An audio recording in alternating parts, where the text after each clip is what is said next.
You lose a hand in Bakra, and almost instantly, your brain has an explanation. Bad timing, bad luck, wrong side of the streak.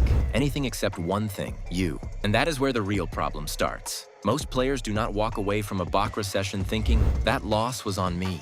Instead, they say, the table changed. The streak broke. I was one hand early. Sound familiar? Because this is not random. Your brain is doing exactly what it was designed to do, protect you. But in Bakra, that protection can get expensive. Picture this, you sit down.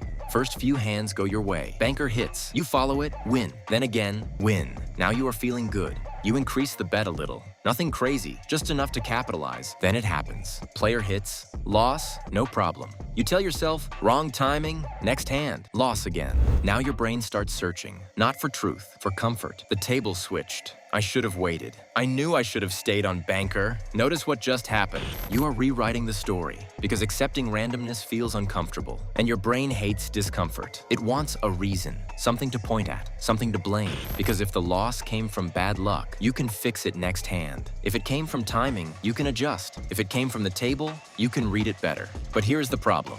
Most players never question the story.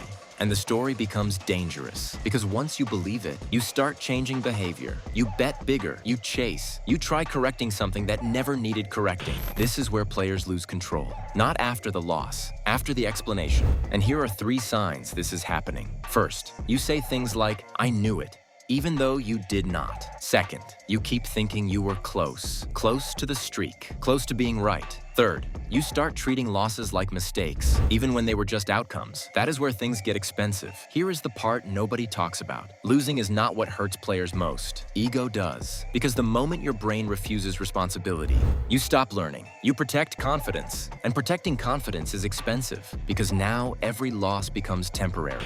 Every mistake becomes invisible. And every session starts feeling like unfinished business. Bakra does not need to fool you. Your mind already does that part.